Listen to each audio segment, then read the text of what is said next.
Live. Everywhere. On netrootsradio.com.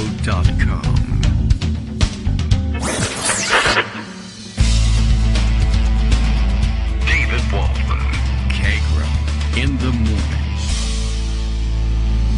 Now, here's David Waldman. Hey, good morning, everybody. How you doing? It's Thursday, May 30th, 2024. Time for another show. Nearly time for another month. We've got a Thursday queued up for you here today. That means weekend coming. Long weekend. Well, regular length weekend for Greg Dworkin coming up. We'll wind up his collection of stories for the week. And extra treat for you, I received a super secret note this morning from Armando saying, asking, hey, how about if we got together and ranted about legal issues today? So, hey, why don't we do that? And we'll do that in the 10 o'clock hour. We got plenty to work with here today, of course. All right. And Greg already aware and collecting those stories. Good idea, because I don't know what the hell's going on. I'm watching other stuff happen via social media, and although we do have a large collection of stories from which we have been distracted for the past week or so, what's one more day when, I don't know, when you get a chance, when you get a chance to get both Greg and Armando on the air, talking about a trial, a criminal trial for the former president of the United States and the guy who is the Republican nominee again this time around. Maybe not a bad way to spend your time. Okay. And in the morning, reminders and thumbs up from Justice. Good point here. Just a reminder of an old Supreme Court story from a few years ago. Good day to remember, I think, that Justice Kagan was at one point going to recuse from a case over having received a bagel or something. What was the story? I think she actually, as my recollection was, she turned down or instructed friends of hers or colleagues not to send bagels on the morning of her birthday or something like, minor celebration of some kind or another, and said, no, it would be a violation of judicial ethics for me to accept free stuff from people who might litigate a case in front of me at one point or whatever. We got to be careful about those free bagels versus free vacations, free RVs, free transportation and lodging for luxury vacations, occasional gigs for, I think this morning I saw $9,000 payment for the teaching of a 3-day seminar at Regent University at one point, cashing in big. And of course, all the upside down flags you have to buy, and they're extra expensive. They don't print them upside down for free, All right, lots of other things to catch up on. We started to try to catch up on what was going on with Eileen Cannon down in the Florida case. I have a feeling that may come to the fore as we speak to Armando as well. Maybe we can get a little bit more background on that in.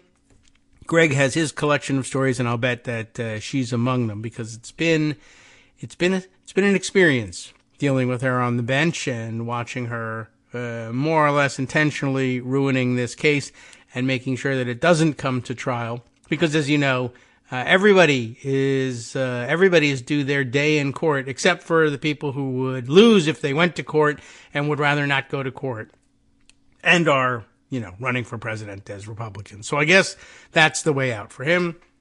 Plenty of info for us to explore about that. Not if you're Greg, though. Greg says she's boring and predictable. And this is true to some extent, but there's some good analysis about exactly what she's doing and exactly how she's doing it. And it always pays to get down in the weeds of things like that, because you never know when you might have to fight your way back out. All right, well, let's see. It's looking mostly like trial stuff from Greg, and I'm just trying to sort of poke around for there was no major thesis of social media this morning, except for, let's see. There was one interesting gun fail story, actually from Reno 911. This actually happened in Reno, Nevada. Somebody was circulating I don't know which social media platform it originally came from, but a Reno cop who fired a taser at an unarmed man, and it's a better choice than firing your service weapon at the unarmed man, but he missed because taser fail, I guess, and instead tased a nearby rookie cop on his team there. The rookie cop, of course, was facing the same unarmed man and naturally had his weapon drawn.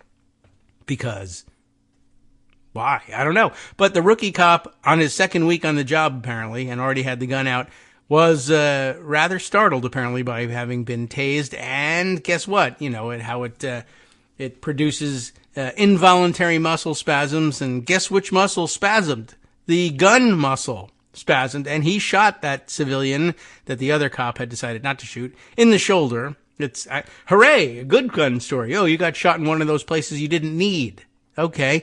Then the cops, of course, ended up charging the civilian with resisting arrest after accidentally shooting him. This according to incarceration.com on whatever social media this screen cap has been taken from. Of interest, we'll say that. It's always interesting to watch how the cops work. When at least one of them decides this is a place where we should not be shooting, and yet, what can I tell you? It happened anyway. All right, let's see. A couple other things we might, these things are, I don't know. We'll see what else we can shake loose from the story tree today. What else is hiding in, another interesting one here too. All right, as we get ready to lay out the order of the day, why not another cop story? I'll give you a quick one just for fun as Greg prepares his Rafto stories. Oh, well, I guess his Rafto stories is actually prepared. He doesn't want to hear any more about any more cops screwing things up. But this one's so fun. All right. Well, let's welcome him in this morning. Good morning, Greg. How are you? Good morning. So, who got shot today is not always my favorite thing to start the day with. No, but that guy was shot on a different day because it's very early in Reno. So, well, that's good, yeah. You know, it's just part of the backlog of who got shot. I shot a man in Reno to see if David would talk about it. They tried to tase the man in Reno just to watch him, I guess, squirm. But as it turns out, that guy was another cop. So, you know, mistakes were made. You know, I tased a man in Reno just to listen to the analysis. These things happen, and they happen a lot because we shoot a lot of people. So let me start today with a poll. All right. And sort of interesting. You know, again, I think we have to step back and remember about polls this early out, and it still is early. Okay. You know, September is like, oh my gosh. But this far out, what polls can't pick up, which is really what determines the election, is who shows up, how undecideds break, and I'll add a third thing based on this poll. It's from Marist, very good. Marist NPR PBS, A-plus poll on 538. The third thing is, what happens to third parties as we move closer to the election? Protest vote now, but who stays and who fades? Remember John Anderson, for example. Okay, yes. Well, very few people do. You know, in this poll, registered voters, Biden 50, Trump 48. Definitely voting, Biden 50, Trump 49. Registered voters, when you include Kennedy, RFK Jr., Trump 44, Biden 40, Kennedy 8. And definitely voting, Trump 46, Biden 43, Kennedy 5, with a little bit for Stein and West. Oh, they're definitely voting. And the question, you know, on the table is, what do those third-party numbers look like as we get closer to the election? Because that will really, you know, decide things. But if you look at the numbers there, Trump 44, Biden 40, that's not where they're going to be. Okay. Trump's going to get more than 44. Biden's going to get a lot more than 40. And that's why you said, okay, good. This is a snapshot of where we are right now. Interesting. Throw it on the pile. We'll get around to looking at it in September.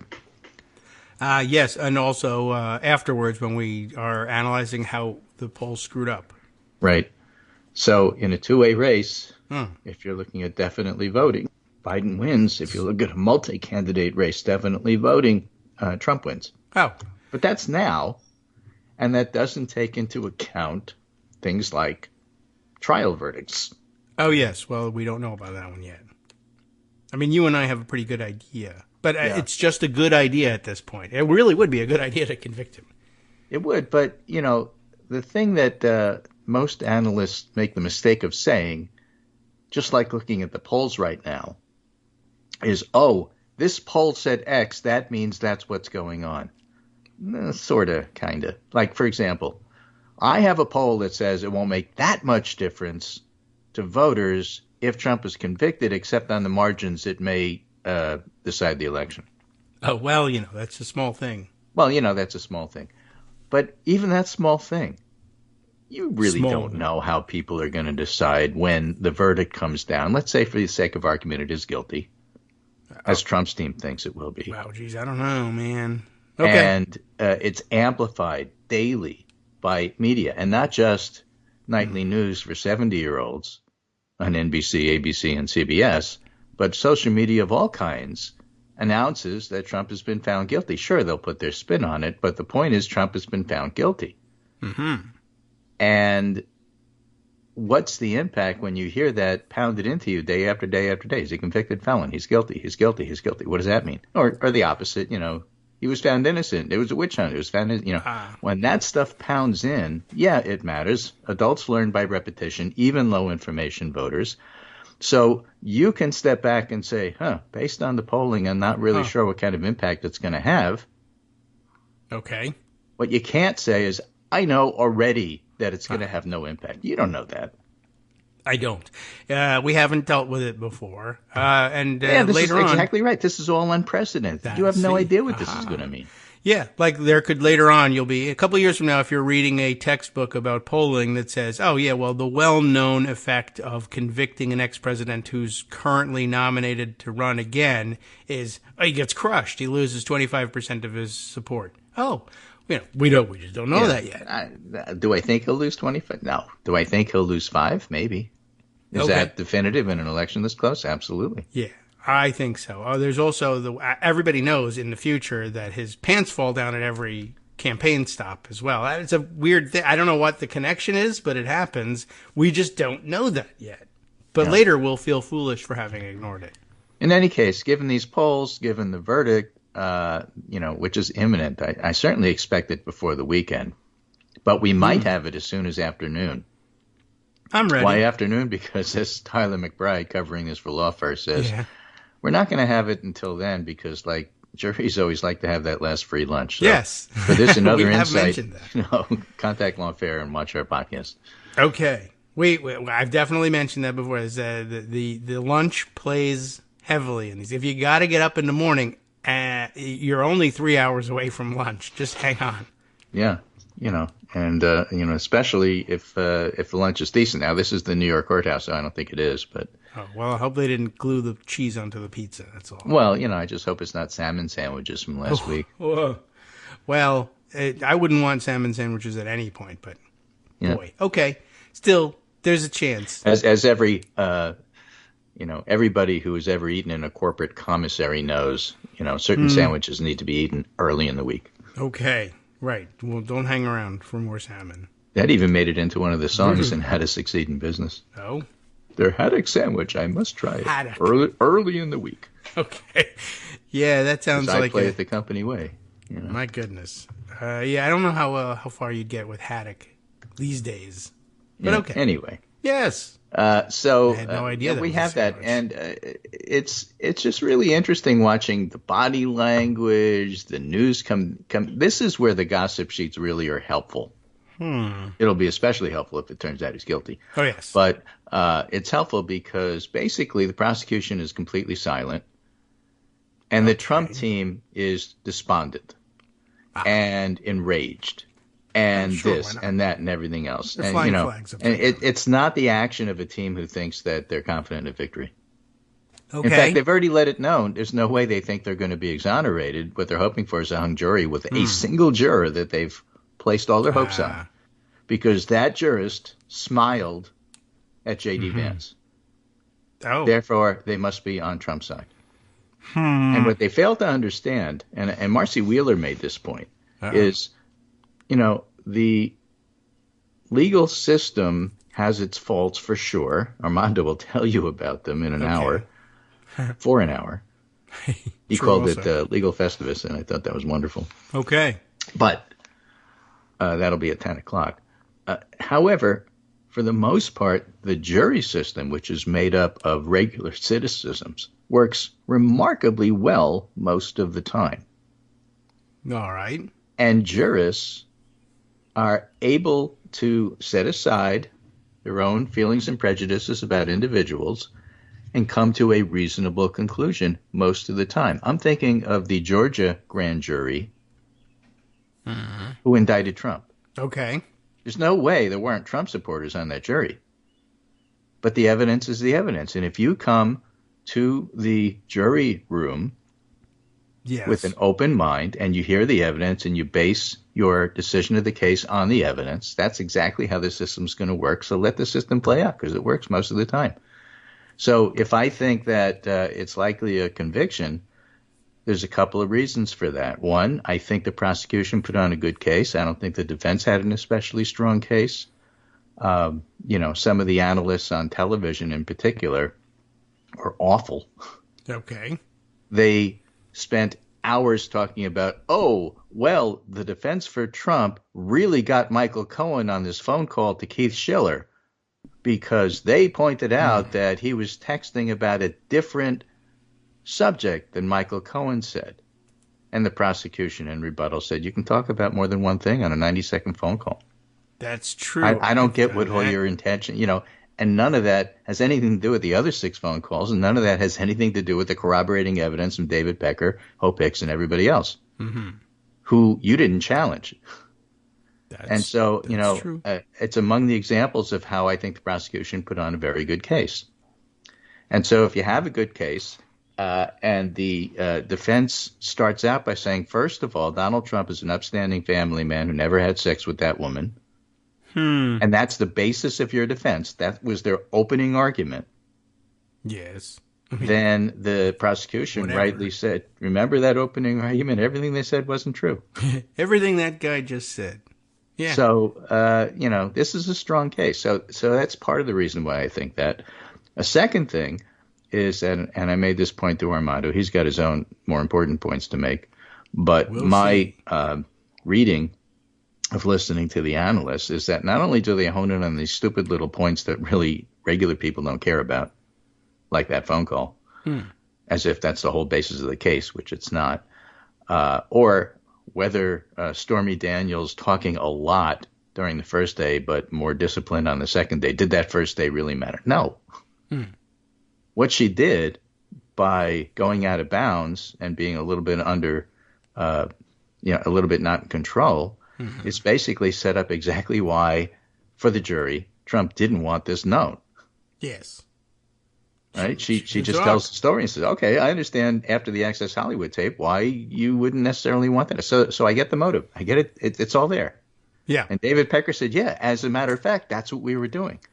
So, that's why it seems reasonable to me that the defense side is a little nervous and the prosecution side is a little confident, but of course nobody can predict a jury, so we'll see what they say. Now, the next question is, well, there's 34 counts and there's 11 invoices, 11 checks, and 12 ledgers. So that adds up to 34. Some of the checks came from the Trump trust. Not all the checks were signed by him. Okay. Because he's an ex-president, they want to give him a break. Will they convict him only on the checks he signed as opposed to the ones they didn't sign? We don't know. But the other thing is that when the jury came back and asked for clarification on something, the whole the whole argument from the defense is you can't believe anything that Michael Cohen said. He's a complete greatest liar of all time. And so he's a gloat. Wow. And therefore, you can't believe anything. Don't pay any attention to anything that he said. Well, and no, I think the jury said, that? Yeah, sure. Can we have the transcript of David Pecker corroborating what Michael Cohen said, please? Okay. I think they're going to pay attention to what he said now. If they That's what I'm thinking. No. So if that's one of the reasons why the defense was despondent. That is not the kind of question you want the jury to be asking the judge to clarify or go over or provide transcript of. If you're the defense, you want the Keith Schiller phone call. They didn't ask for that. They didn't care. Right. They're not Katie Tur. Okay. Right. Not going to read all of them. Well, that is probably indicative of. I like that. Don't pay any attention to Michael Cohen. We would like to have some of that evidence from or about Michael Cohen. Oh, well, good. Now they walk around wringing their hands. It's they're living the week as Democrats over on the Republican side. Right. So Good. here's a piece from Norm Eisen. Yes. Who says, this is in CNN, I've observed the Trump jury. Here's what could be happening Oh boy. Okay. in deliberations. Could be. Okay. So after Judge Marchand says you're going to begin the only active part of your jury service, you will begin the process of deliberation. I see. They're the first jury in the 235-year history of the United States to be confronted with the weighty question of whether this former American president is a criminal. And by the time the days ended with multiple requests from inside the jury room, it was clear they were taking the momentous role seriously. They do. Juries are like, they get it. Trump's presidential status was nowhere to be found in the judge's legal instructions. Okay. He refused Good. to call Doesn't him make any President sense. Trump or former President Trump. He's a citizen. He's a defendant. He's Citizen Trump for this. Yeah. Well, Okay. And he made that clear. He is now, no matter whether he's on trial or not. He's Citizen Right. Trump. And the judge took time detailing to the jury the law that must apply to determine if Trump committed 34 felonies. It's complicated in the sense that it's more than 3 words, but it's not that complicated. Yes. Trump all right. falsified records to hide another crime, and the other crime that he was hiding was trying to influence the election in various and sundry ways, sometimes technically by avoiding taxes like Al Capone, sometimes deliberately, like in New York state law, which says that you can't unlawfully try to influence an election. And in Trump's case, it was by hiding information and paying for stories to be killed. There's nothing wrong with an NDA. There's nothing wrong with paying for stories to be killed. But if you're doing it in service of trying to influence an election, that's a crime. Maybe a misdemeanor, but that doesn't matter, because covering it up, another misdemeanor with falsified business records, is a felony in New York. And it turns out that a lot of the people who don't like this, I just feel this is flimsy, are used to federal law, arguing in front of the Supreme Court, where things like federal election law, takes precedence. But this is New York state law. It's got nothing to do with that. And so people who are familiar with New York state law, state lawyers say, it's a pretty strong case. And the feds are saying, I don't know, the other 3 are so much stronger. I don't know whether I would, and it's going to be really interesting if he is convicted, what they're going to say. Yes. And, it's definitely time to let go of the argument about which one should have gone first. There's no control over the timing. Everyone wanted to bring their cases. It's just, in the vaunted federal fora, they've found judges who are willing to delay things forever. So, okay, we're going forward with this other one first. It wasn't your first choice. I don't really care. How much work were you putting in on this case anyway? Oh, none? Okay. Then, right. So Norm nothing Eisen interesting. sees the same things that I see. He says defense counsel Todd Blanche in his closing argument urged the jury to take multiple off-ramps before they ever got to the conspiracy, such as finding there's no proof of false documents or Trump wasn't involved in creating them. Remember, he didn't sign all the checks. Instead, given their desire to revisit David Pecker's testimony, the jury seems to have sped right past that. Okay. Right? And they went right to the underlying election conspiracy, as they should, because that's the heart of the crime. Moreover, said Eisen, rather than disregarding the testimony of former Trump attorney Michael Cohen and with him the case, as Blanche urged, they're focusing on an independent witness who corroborates him. Okay. As we were in court waiting for the request in the first note to be addressed, the buzzer rang again, indicating the jury had another request, this time for the judge to reread the jury instructions. We don't know what that's about, but it's very possible that when Marchand said, listen, Michael Cohen is an accomplice. Okay. He's the guy driving the car for the bank robbers. Yeah. You can't convict based on Michael Cohen's testimony alone. It has to be corroborated. Well, that's why they corroborated it. Well, yes, but if you're meticulous, you go over that again. What exactly did Marchand say, and what exactly are we supposed to do with that? Okay, What so level how of can we get corroboration is needed? Can we just have that piece again? Not the whole hour and a half. Yeah, all right. But Right. just so, the parts that we have questions about. the part Because that would be you can necessary make to an convict argument him. that the jury is already like, okay, we get it.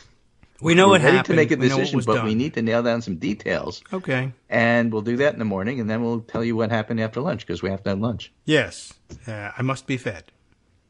Right. Well, that's mechanically Never correct. convict a former president on an empty stomach. That's an old court adage. Right. We've never had a chance to test that. We don't know what happens if you do. It's like feeding gremlins after midnight, I guess. But now, we'll stick to tradition and only feed the jurors and just make sure everything goes as well as possible so that they're satisfied and can sit still in their seats in the afternoon. I'm reading this CNN story, and CNN is telling me other breaking news. Volcano spews lava in Iceland. Okay. Also, sun comes up in morning. Yes. Well, please tune in and watch our commercials so we can tell you about these things. Yes, absolutely. Well, that's a regular occurrence, and a lot of people who are also the regular occurrence. Summer months like now, great time to go visit Iceland, but a lot of people I've seen on social media getting held up in those plans. Too bad. Yeah. Although I have to say, again, you've been there, I've been there. Yeah, you should all go. Absolutely fantastic trip. Sure. Right. It's just so long as the airport isn't on fire. As long as the airport isn't under, 3 feet of lava. 3. And, listen, if you were planning on visiting the hot springs, they're everywhere. Yes. Right now, yeah, right. Oh, no, boo-hoo, they've closed the hot springs I was going to. They've closed the formal one. Yeah, right. You know what? Trust me, everything's hot springs now. Everything's hot. Right. Just take a bath anywhere you... Boy, do they have hot water in Iceland. And you'll know when it's running, too, from about 20 feet away. Well, anyway, yes, unfortunately, the volcano a little too close to the airport that everyone wants to use to get there. So yeah, well, it's a little rough. But, keep an eye on things. And the floor is lava in our house, or at least it was about 25 years ago. So I'm used to it. The kids made me aware of that. We'll be right back with more after this. Hi, everybody. It's me, David. Let's change things up from the old fundraising pitch for just a minute and talk instead about how you can be a part of our show. If you've got a smartphone or any other electronic recording device, why not sit down and record a segment for us? Read us an important article and give us your take. Read one of your own original essays, or even just give us your commentary on something you'd like to share that's important to you. Then send the file to me at kagrox@gmail.com, and I'll try and work it into the show. Short segments, a few minutes in length, are easiest to fit in. And of course, I can't always guarantee that I'll be able to play everything, but if you've ever shouted at your radio or TV about something you wish was being covered, here's your chance to change that. Make the show your own. Send your submissions to me at kagrox@gmail.com.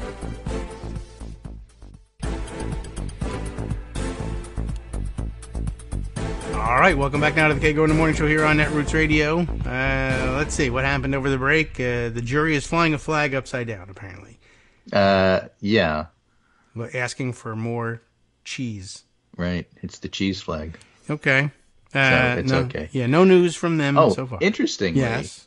We know about Alito, and we know about his letter to the Senate, I guess, saying, I'm not recusing myself. Yes, well, we Today know about at 10 o'clock, while Armando's on the air, there might be some opinions coming down from the Supreme Court. It'd be really interesting if immunity is one of them. Yeah. I hope. I hope it's just merely interesting when it does come down. Okay. Yeah, we sort of already know how Alito's going to vote. Sure. But Oren Kerr, he wrote the thing upside down, who is a law professor, said this tweet, which I don't know where he got the information from, but he said, curious what the news story will be about Justice Gorsuch's wife, which, if I understand how the media works, should drop by Friday latest. I don't know what he's talking about. Is he being sarcastic? Does he have actual information? I don't know. We'll just have to keep an eye on that mean, and see if that's she's anything become whatsoever. the story, obviously. So, and they usually don't tell you a great deal about them. They typically respect their privacy until they inject themselves into the news like this. And then there's a wealth of information because people know things, they just don't publish them. Well, it's interesting because I'm old enough to remember Richard Nixon's Attorney General, John Mitchell. Yes. Who went to jail. Oh, hey, how's it going? But he had a wife. Right. Couldn't keep her. Her name was Martha Mitchell. Oh, Martha. She got drunk a lot and called the papers and stuff. She was always a story. Yes. I don't know if you remember any of that. I remember it from the movies. I don't remember it from contemporaneous news accounts. Well, I'm older than you. I remember it. Yes, I was watching like probably Sesame Street as opposed But to I'm the not. news. I'm not that much older than you, so I still remember it. Okay. But I remember that is the truth from later accounts of it. Yeah. Okay. Anyway, a little drinky so we'll keep motion. an eye on that. Also, that NPR Marist poll I told you about, which essentially has Trump and Biden tied pending further developments in the election and campaigns and what happens. Josh Grashauer, who's now a Jewish Insider, posted this part of the poll. NPR Marist. Which statement comes closest to your view about the United States' role in the war between Israel and Hamas? The U.S. should support Israel's right to defend itself against Hamas, but should also use its influence to encourage Israel to protect Palestinian civilians, 48%. I'm surprised that's not higher. That's like the normie view. Yes. I mean, but it's a hot topic, so. The U.S. should stop all support for Israel until there's a ceasefire. That's 25%. The U.S. should fully support Israel's military actions against Hamas. In effect, make it a ceasefire. 23%. That's the least popular of the options. Okay. Now, commencements have happened. Campuses are still open for business over the summer, but not the way they were prior to commencement. So you don't hear about the protests nearly as much on college campuses. It's sort of faded. As many things that are just hot topics fade out of the news. The protests, yes. Will this wind up deciding the election? I don't think so. According to Institute of Politics youth polling, it's not the most important thing to younger voters. What is important to younger voters is the economy. It's always the economy, stupid. And a general sense, as we talked about on the show the other day, that things aren't the way you want them to be in the United States. I get that. Question on the table is, what are you going to do about it? And what do you think anybody can do about it? If you're making incremental progress, but it's progress, and you know that the other side wants to take you back even further away from where you want to be, what do you do with that? No. And, do you vote for RFK because of it or Cornel West because of it? I'm really not sure. They will fix it. Well, they won't, and they can't. And so what's the point? And that's why when Walter Shapiro wrote an article about the vote I regret, which is to say he didn't vote for Humphrey. Oh. And 50 years later, he still regrets it. Biggest mistake in his life. I take it seriously. Okay. Yeah. Well, now I'm wondering how much of the polling is about, if you're polling the youngsters, but they're all camping out on a lawn somewhere. I'm not certain you're reaching enough of them to get an accurate reflection of what the young voters cell phones, I don't know. Yeah, maybe not. Is it hard to keep them charged? They don't want to answer a call from an unidentified caller. You know how it is. Right. I'm busy protesting. I can't answer your questions. And do you know what is going to be an issue in the fall? And people just aren't covering it because they're sort of bored of it, but it still matters. Well, let me give you an example. Okay. Abortion. Why Arizona organizers aren't shying away from saying abortion. That's in scare quotes. Arizona for Abortion Access wants to destigmatize open discussion of abortion while being crystal clear with voters about what the ballot measure would do. Okay, that's not bad. That's good. Okay. When I speak in Flagstaff about abortion, said one activist, the aftermath is always astounding to me. I'll tell my story. I won't sugarcoat it. It was uncomfortable. It was painful. It was scary. She had the experience of being pregnant with twins, scared and alone. Arizona's mandatory 24-hour waiting period required 2 separate visits to the abortion clinic, but she was able to obtain a medication abortion, and that saved her life, according to her. Okay. And abortion rights groups have been undefeated on ballot measures since June 2022, and there will be one in Arizona. Voters in up to 11 more states could weigh in directly on abortion as well. It's a lot. Most proposed measures, including Arizona's, guarantee a right to abortion to the point of fetal viability, which is determined by physicians, but usually around 22 to 25 weeks of pregnancy. All right. But only one of the ballot measures in Arizona, Arizonans for Abortion Access, is using the word abortion in the name. Of course, they're also the only one using Arizonans in the name. That's true also. I don't but see a lot of Michiganders doing it. I don't know why. It's right there. They could have, but no. They have to slant it the way they want. If they meet with electoral success, maybe you'll see more people claiming to be Arizonan. Like in Maine, Right. The stakes are high since the Supreme Court's decision in Dobbs v. Jackson. Arizona patients and providers have been mired in legal limbo. And the name of a coalition working to pass a ballot measure may seem little more than a formality, but the Arizona Coalition's choice speaks to two factors. Their focus is on abortion, not reproductive rights, and the desire to normalize public discussion. So it's a conscious decision they made. We're intentionally using abortion as a word because that's the thing that we're doing. Well, makes some sense. Right? Yeah, we don't want to play shy hide the away ball from with voters. We don't want to insult voters' intelligence by using poll-tested terms that don't really mean anything. We want to say the thing. Okay, that's definitely been an undercurrent in abortion discussions for a while now. Not only on the other side, too. The other side usually tries to hide what they're doing. Right. Reproductive rights for all by restricting reproductive rights. Yes, for most. We want to make it safer, they say. That sort of thing. Yeah. And they're saying, no, this is garbage. Let's just tell you what we're going to do so you know what you're voting for. All right. Because the other side will try to make it into something that it's right there in the you know what it is. You don't have to believe them when they tell you it's not about abortion. It's about abortion. Yeah. The name of the thing is abortion. Okay. Well, now you'll know that it is that.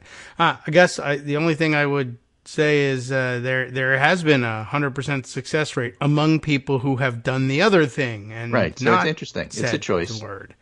But, yes. you got to leave Everyone it to the locals. choices. Locals know the local environment. Yeah. Well, I think at this stage of the game, it's been written about enough that everybody does know, and they probably, I don't know if it's going to change any votes, but certainly there will be people who say, okay, I appreciate that you're being upfront about it. Sure. Advocates in Arizona, Colorado, Florida, Missouri, Nevada, and South Dakota have submitted or acquired the necessary signatures to get their amendments on the 2024 ballot. Nebraska and Montana are still collecting signatures. Florida, Missouri, and Montana have already overcome legal efforts. Florida is interesting because they set a fairly high threshold, so we'll see what happens there. Well, there are only a couple people But, there. Colorado, Arizona, and Nevada are the three swing states that jump out. Colorado, not so much, but the other two. But we'll see. Yeah. Well, the decision was easy because alliterative politics works best. Arizona would, of course, be the leader in all of that. And the other states that don't begin with A, they got to come up with a Rhode Island for reproductive rights. Yeah, it's exactly. Pretty clear. But, Arizona for abortion. There's not even room in the state for that whole bumper sticker. Yeah. But, yeah. New York for negative Bama for campaigning. abortion. They should try that one. Right. You think? It's local. Right. Anyway, well, we'll see how they do with that. I don't know that that's going to have. It doesn't always any work. effect Like whatsoever. South Dakota for seafood. I mean, no. Seafood sandwiches. Right. Probably not. And I would be suspect of any seafood you got anywhere in South Dakota, honestly. Yeah. But be suspicious of it. You can bring it in fresh. It can happen. It's just that's not where I'd go. I told you the story before, but when I was going to college in Boston, which, by the way, is known for its seafood. They do have it. Along with New Orleans and some other places like Maine. Coastal. The Georges Bank was being illegally farmed by a Russian trawler, so the Coast Guard impounded the trawler. Okay. And the trawler had tons of frozen fish. All right. So what did Massachusetts do? They sold it to the Midwest. Oh, okay.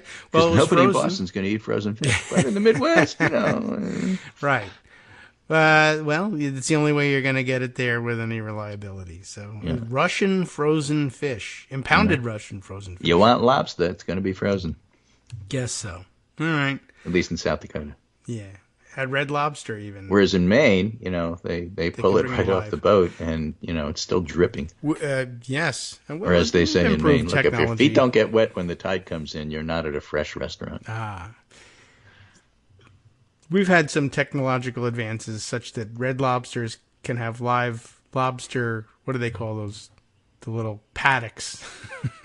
Is that what they? I don't remember. The tanks. The lobster pounds. But yes, pounds. That's it. And yet they have gone bankrupt. So yeah, I understand. Well, in Maine they started doing that for a while. They kept pools where they put lobsters during the winter. It's really dangerous to go out and do lobster fishing in winter, like in places like Mount Desert Island. So they have these ponds where they put the lobsters, and then they can sell them to you even in winter. Okay. You know, the big problem with Maine lobsters is that they're competing with Canadian lobsters, which are undercutting them. Well, that's what people do. All right. Yeah. Well, these imports, I tell you. And of course, the other amazing thing about New England that you've never really been able to explain is how come two of the culinary marvels of the world, lobster and maple syrup, 100% grade A fancy maple syrup, are both produced in New England, but they don't go well together. Oh, yes. Well, that's true. But no one's ever been able to explain that. I mean, tastes terrible. Why does Mother Nature hate us so that they give us these wonderful things, but you can't really combine them? You have to have them separately. Okay, I mean, it's fine by me. And I also heard there was haddock sandwiches. I'm upset about that. Right. So at the trial, Gross. Judge Mershon announces there's a new jury note with a more refined request about what instructions they want to repeat. Very refined. We don't know what that is. Very New York. But we said yesterday they don't want the whole thing. They just want part of it. They're I think focused. It's the part about Michael Cohen and what corroboration is needed. But we'll see. Can't guess. Yeah, well, I mean, as long as they don't start asking for Stormy Daniels movies, they're still working. Right. Okay. So this is just going to be the coverage of the New York trial for the next day. So here's Kyle Cheney. Happening now. The jury says it wants Mershon to begin the instructions with the part about how they're supposed to consider the evidence and draw inference, including the metaphor about how if the ground is wet, you can infer it rained. Okay. Well, if you remember the metaphor, the job is done. You've just reminded yourself. You wanted me to tell you that a metaphor again, or there's another part? It's. You didn't see it rained, so it's circumstantial evidence. Yes. But if the ground is wet and people are walking into the building with wet umbrellas, you can infer that it rained and it's raining. It rained because the ground is wet, and it's raining because the umbrellas are wet, even though you didn't see it. You were in the building working. Yeah. But you have a pretty good idea it's raining. So, you didn't hear Donald Trump say, I want you to make this Stormy Daniels business go away. Yeah. And that's what I'm paying you for. But you can infer that by the fact people that got paid. He wrote all these checks and signed them. Yeah. And the ones he didn't sign, he caused to be generated and signed by others. Right. It's Armando will have more insight than I do, but I'm just saying it doesn't seem to me like the jury is doing anything but honing in on the actual details of what do we actually need to do to find this guy guilty. Yes, or get out of there. They're not asking questions about the phone call with Keith Schiller. They're just not. Yeah, well, no one cares about Keith Schiller. Well, Michael Cohen's a liar, but I just love the line from the prosecution. We didn't pick him up at the witness store. He's who Donald Trump hired. That's why he's a witness. Yeah, I mean, okay, it wasn't our choice. He was surrounding himself with the best people, and This is the ones we got. We didn't get him at the witness store. We got him at the jerk store. And they're out of him. So now you're in trouble. Okay. Well, we'll just watch as the notes get passed back and forth, and the reporters tell us on the cell phones that are the dwindling power supply what's been passed back and forth, and we can only infer things.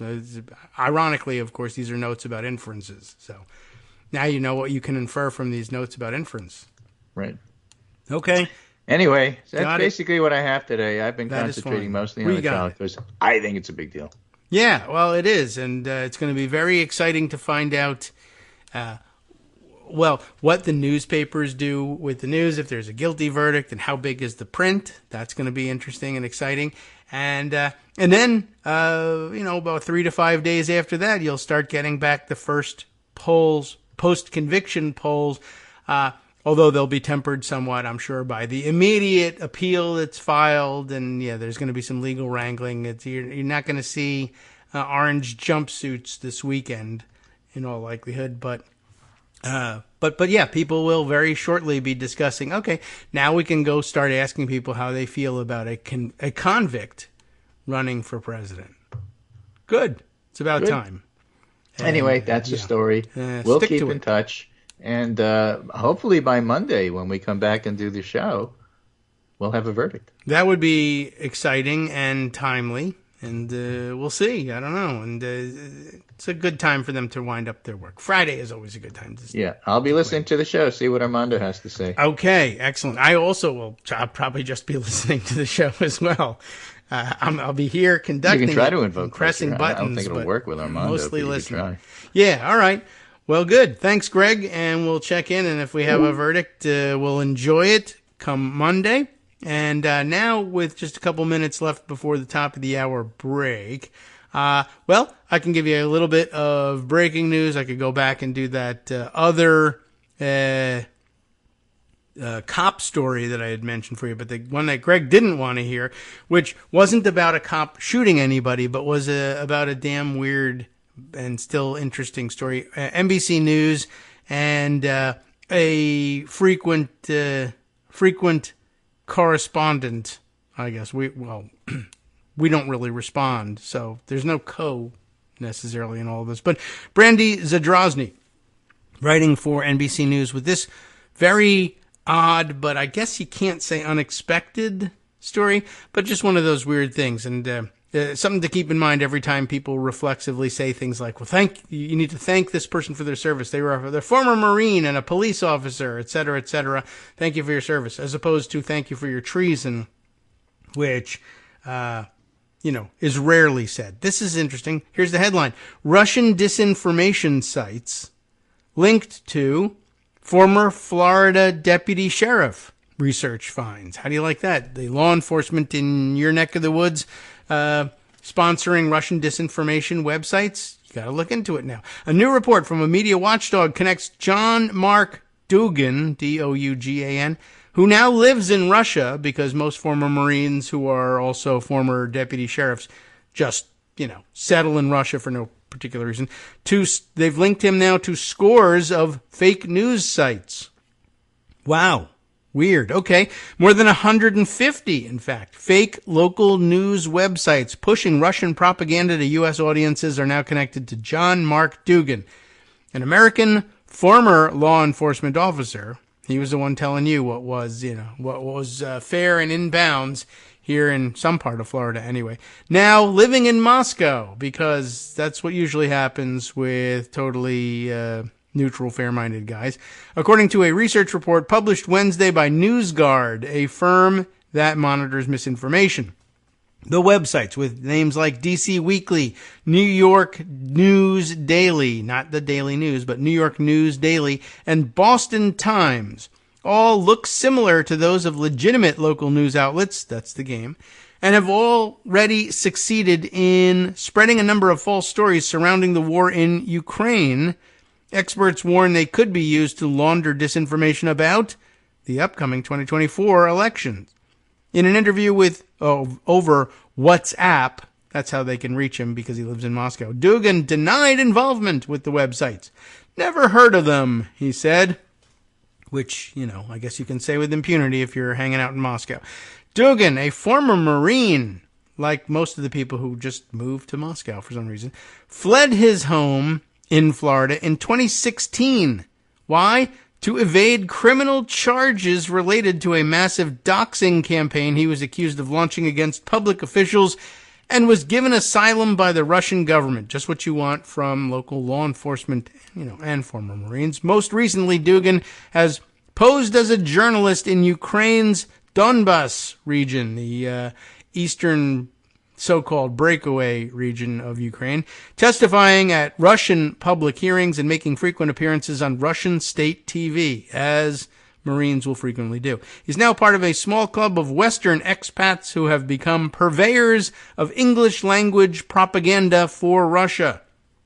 Researchers and cybersecurity companies had previously linked Dougan to the sites, but he's never heard of him. The NewsGuard report published Wednesday is the latest to implicate him in the fake news ring. Academic research from Clemson University, which is part of why MAGA Republicans want to close down universities, linked Dougan to the network of fake news websites last year after one of them was found to share an IP address with other sites he ran, including his personal website. That'll kind of give it away. In an interview, Darren Linville, co-director of the Watt Family Innovation Center Media Forensics Hub at Clemson, that's the one problem with universities these days, it takes 15 minutes to read people's titles, called Dougan a tool of the broader Russian disinformation machine, that's a quote, whose websites, quote, are just one of several mechanisms by which these narratives are distributed, unquote. Linville noted the fake news websites lately veered away from the narrow focus of undermining support for Ukraine. Recent fake articles include the false claims that the FBI wiretapped former President Donald Trump's office at Mar-a-Lago, his sex club and sex dungeon in Florida, and that the CIA backed a Ukrainian plot to rig the election against Trump. There is no question we're beginning to see a shift in focus toward the U.S. election, Linville said. Posting as local news, the sites host articles about crime, politics, and sports, most of which seem to have been generated with artificial intelligence tools and are attributed to journalists who do not exist. Interspersed with the general news are articles that disparage the U.S., exalt Russia, and spread disinformation about topics from the wars in Ukraine and Gaza to COVID vaccines. Researchers say sites attributed to Dougan are marred with telltale signs of his signature, including early website registration records, IP addresses, similar image headers and layouts being built with WordPress software, seemingly AI-generated prompts mistakenly left in copy, and error messages at the ends of articles. The reach of the campaigns varies. Some of the sites remained active for just weeks, with little or no pickup in the wider media, but some fake news stories have gained traction, including several recent posts using forged documents, like electoral college certificates, for instance, that falsely claimed Ukrainian President Volodymyr Zelensky was improperly using foreign aid to enrich himself. Last month, a story on the fake news site The London Crier said Zelensky had spent £20 million on a mansion previously owned by King Charles III. Sounds unlikely. It followed a story posted to DC Weekly in November that falsely claimed Zelensky had used American aid money to buy 2 yachts. Both rumors relied, as the network often does, on videos posted to YouTube by newly created accounts. A site like DC Weekly will publish fake news stories using videos of seemingly AI-generated leaks, as they call them, or examples of whistleblowing, and Russian influencers and bot networks will then spread those articles, according to the Clemson researchers. Ultimately, the fake articles are reported as fact by pro-Kremlin media, not pro-Kremlin media, although they would probably do it too. And in some of the most successful cases, if it works, right, by Western politicos and pundits, including the really stupid ones you'll find on Twitter. The rumor about Zelensky's buying yachts was later promoted by Republican members of Congress, including the ultimate exemplar of this sort of stupidity, Murdery Trader Green of Georgia, and the one who's supposed to be the intellectual powerhouse of the Republican Party, J.D. Vance of Ohio. So, all ends of the spectrum of intelligence, let's say, being somehow fooled or complicit in spreading these stories. What a bunch of idiots. The author of the new report, Mackenzie Sadeghi, it's S-A-D-E-G-H-I, NewsGuard's editor, pointed to the network's sophisticated, maybe, use of AI, I don't think so, but to produce content and make narratives seem credible. I don't think they really did a good job at that, but in the wrong hands, and theirs are the wrong hands, this technology can be used to spread disinformation at scale, Sadeghi said. With its network, we're seeing that play out exactly. What specific support Dougan receives from Russia is unclear. In May, the cybersecurity company Recorded Future, it's kind of scary sounding, reported a realistic possibility, that's in quotes, realistic possibility, that the network receives strategic guidance, support, or oversight from the Russian government. In March, the New York Times reported that the fake local news ring appears to involve remnants of the Internet Research Agency, the troll factory created by the late Putin associate, now murdered, Yevgeny Prigozhin, to influence the 2016 presidential election. Previous reporting on Dougan and his more dubious claims, including that he was in possession of leaked documents from murdered Democratic National Committee staffer Seth Rich, got to throw that in there, and secret tapes belonging to Jeffrey Epstein, suggests Dougan may be pursuing wealth, clout, or operating from some other motive in addition to a state-sanctioned political agenda. Dougan was an early creator of fake websites after he resigned from his job as a sheriff's deputy in Palm Beach County, Florida, of all places, and was fired months later from a subsequent one in Windham, Maine. He just decided to just operate on the other side of the East Coast over sexual harassment claims because the best people. He built a network of websites that focused on what he claimed was widespread corruption in Windham, naming local police and town officials in the article. He also reportedly launched a campaign doxing thousands of federal agents, judges, and law enforcement officers, posting their home addresses and salacious allegations online, though you want to be careful with the definition of salacious these days. By 2015, he was operating several websites with official-sounding names like DCweekly.com and DCPost.org, which hosted made-up articles. In 2016, he ended up fleeing to Russia following an FBI raid of his home to evade charges linked to his doxing activities. YouTube banned Dougan last year. On Telegram, he attributed the ban to videos he uploaded alleging a Russian mission to destroy U.S.-run bioweapons labs in Ukraine, a false narrative that would take hold as a justification for Russia's invasion. Dougan's ban came on the heels of a report from NewsGuard that highlighted the pro-Russian propaganda on his channel. According to co-CEO Stephen Brill, NewsGuard's earlier report and Dougan's subsequent ban led to a harassment campaign against him. Well, we're nearly at the end of the article, but I think you get the gist of it. We'll be right back after this.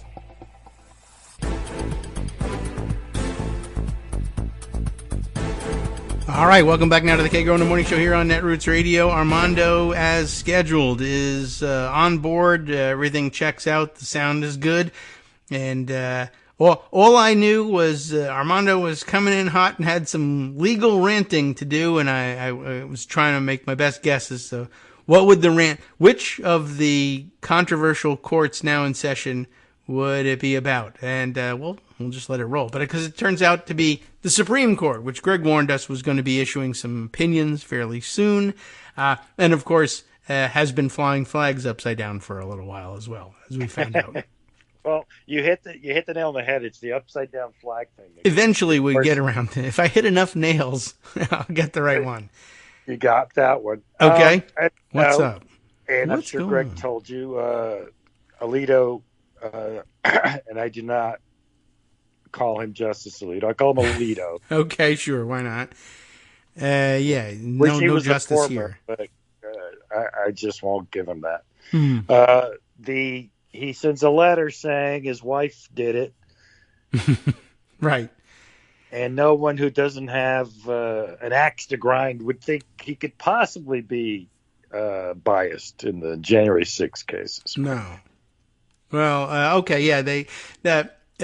Durbin and White House wrote him a couple of days ago, essentially, I don't know what, raising questions about this and suggesting that he should be recusing himself from those cases. And he's written back. I didn't read the letter, but you've likely seen the news out there already because it made headlines yesterday afternoon. Yeah, he wrote back and was like, yeah, you and what army? I'm not doing it. So great. But he also argued from the newly adopted Supreme Court suggested ethics code as if it was mandatory, saying he must sit. Oh, okay. That's interesting. I didn't see that, but yeah. Well, anyway, the Supreme Court, just to fill you in on that, filled in with its own ethics code, and for the recusal portions, they adopted basically Section 455 that applies to every other judge in the country in the federal courts except the Supreme Court. So the Supreme Court said, okay, well, we'll pretend this applies to us too. And so he argued from that. Mm-hmm. Okay. So to me, he made this argument about, well, my wife's a joint owner of the house, so I couldn't tell her what she could or couldn't fly, which just as a legal matter, it's the opposite. Oh.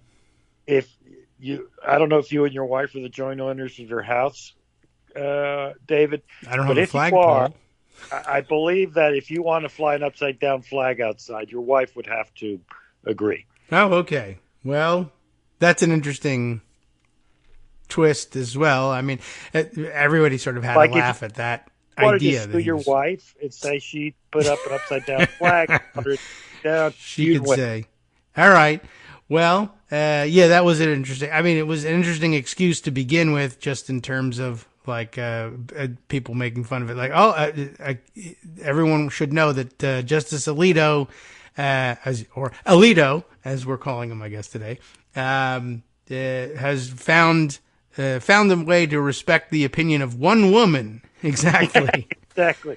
She has freedom to act, even though he's the joint owner of the house. But so it's her fault. And he says he has to take it down, but she refused, which is hilarious. The conversation went, honey, I'm a Supreme Court justice. You can't be flying an upside down flag. I don't care. That's right. Keep flying it. Yeah, and you can't stop me. That seems unlikely. But what seems I guess possibly a little more likely is, what? We're doing the what now? Flying what? Where? Personally, I think he knew she was doing it and approved. So certainly could have. I'm not a believer in that lie. Okay. Lie. But suppose it wasn't a lie, and we don't have evidence to disprove it at this point. Mm-hmm.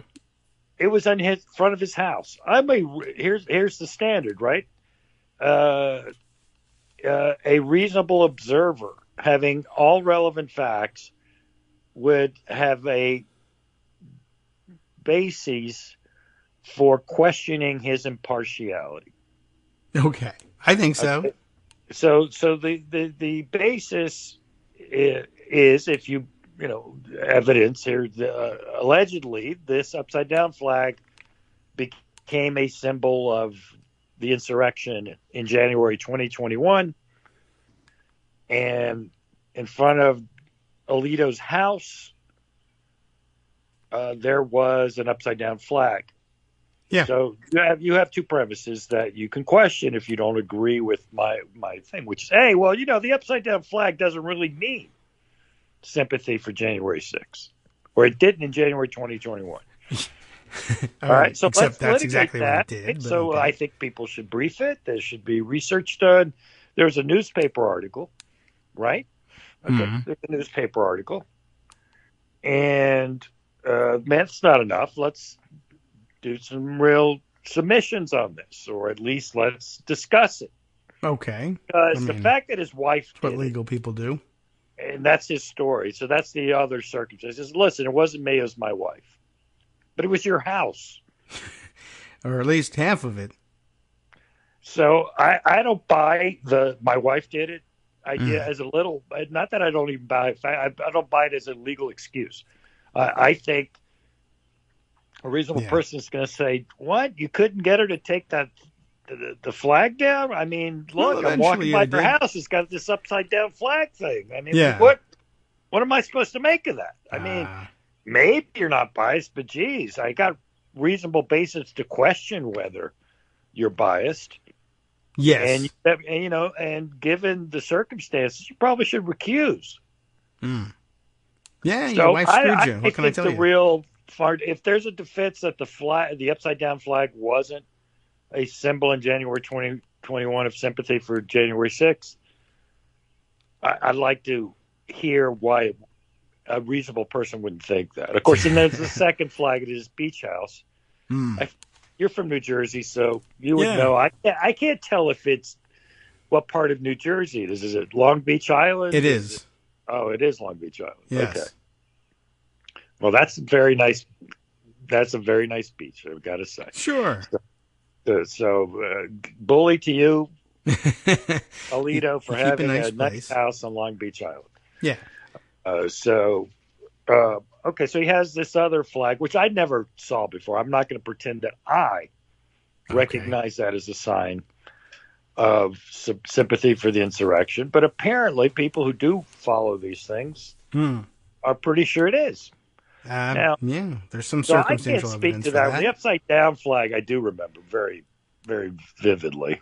Yes. I don't know if I've ever seen anybody displaying the pine tree flag, except my first thought would probably be, I think a Revolutionary War reenactor lives here. That could be, and frankly, the relevant circumstances to me would be the timing. Yeah, when did you start flying this flag? Sure, and then when I read more about the fact that apparently Leonard Leo flies this flag at his house too, and he's not a Revolutionary War reenactor, and a couple of other people, key players in conservative movement, it worried me a little bit after. But my initial response, without having read those articles, would have been, I mean, I've seen that in history books. Interesting. Wonder why you would go out and spend money on that. And then I guess if you told me it was a Supreme Court justice's house, I would say, where's the American flag? Is that flying? Why not? Oh, sure it is. It's flying upside down. But at this other house in Virginia, yes. Right, that's true. So, yeah. So, look. Weird. All right, so remember one thing. I think any honest person will tell you, we both think, everybody would think, that Thomas and Alito have a bias in this case. Yes, all right? Everyone strongly suspects that, including people on their side. That's what they put them there for. But yes. So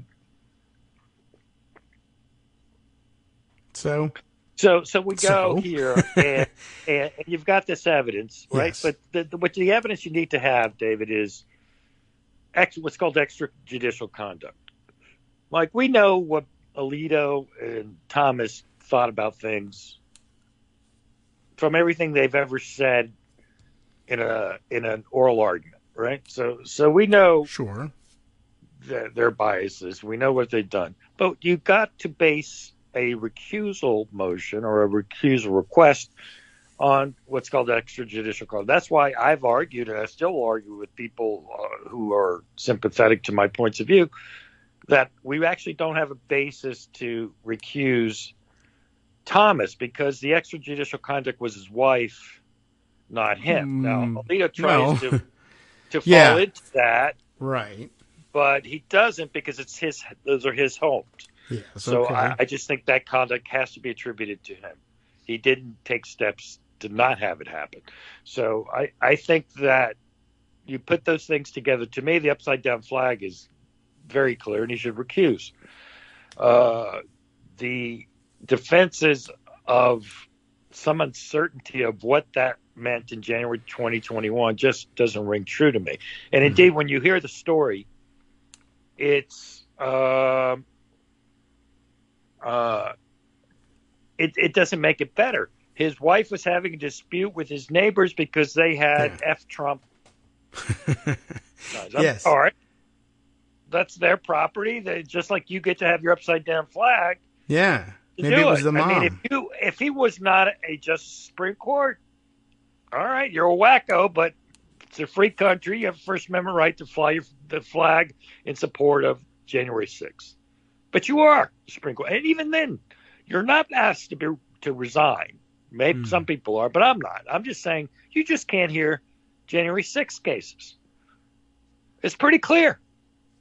I don't understand, and you see it all from these right-wing, even the ones who try to be respectable are now sort of defending, no, that's not a basis for it. And then even Steve Vladeck says it and says, oh, this is just a distraction. It's not a distraction. It's an important issue. A Supreme Court justice is going to hear cases about a matter where there's extrajudicial conduct that indicates he has a bias. That's bad. That's bad as a legal matter. And, of course, as a political matter, it's really bad because this guy's going to be on the court until he decides whatever time he wants to quit. And obviously, it won't be if Biden wins re-election. So we're going to, if we're lucky, we're going to have him 4 more years. Yes. So, it's not a minor matter. It's not a distraction. And the ivory tower law professor at liberal and conservative are just so out of touch. So I have problems with those people, David. Yes. Well, And I get sick of them. You know how we talk about normalizing Trump? yes. These guys normalize Alito and they normalize Thomas, and it's wrong. It's, oh, well, look, they're misguided. They're wrong. No, they're worse than that. They're unethical. They're biased, and they're political actors. And stop pretending they're not. So that really gets my goat. They need to stop. So that gets me to the New York Trump case. Okay. David, where everybody who doesn't know what they're talking about, and that's most of the legal eagles. Sure. Because, look, New York is New York. It's its own jurisdiction. And believe you me, I'm a New York lawyer. I'm not a criminal lawyer, but I am a New York lawyer. And there are weird things that happen, weird rules, weird everything in New York. And if you want to be nice about it, it's idiosyncratic, right? Sure. But Trump is being charged, was tried. The jury's now deliberating and apparently asking a lot of questions this morning and yesterday. It's the law is fairly straightforward. It says that if you falsify business record in order to, with the intent to conceal or commit another crime, that's a Class C felony, which is the lowest type of felony. But it's a felony in New York State. And New York State has bodies of law on this. Long-standing laws. And everyone's like, how can you charge this? Well, because it's a law in New York. Yeah, I mean, it doesn't strike me as particularly unusual. And to get Trump, it's a law.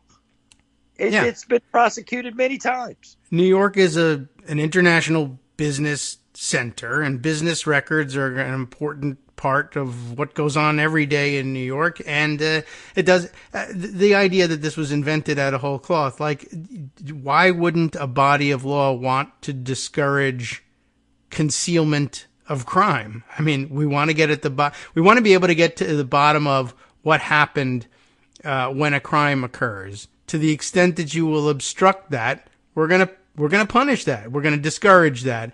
And if people were to comply with that law for some reason and not the earlier one about falsifying their business records, then you'd be able to just try people on the misdemeanor of falsifying their business records and give them a slap on the wrist. But if they are going to try and muddy the waters so that they don't even get the slap on the wrist, yeah, there's further discouragement of that. And if you feel weird about turning it into a felony, fine, we'll make it this, Class E felony, so that that doesn't strike me as weird.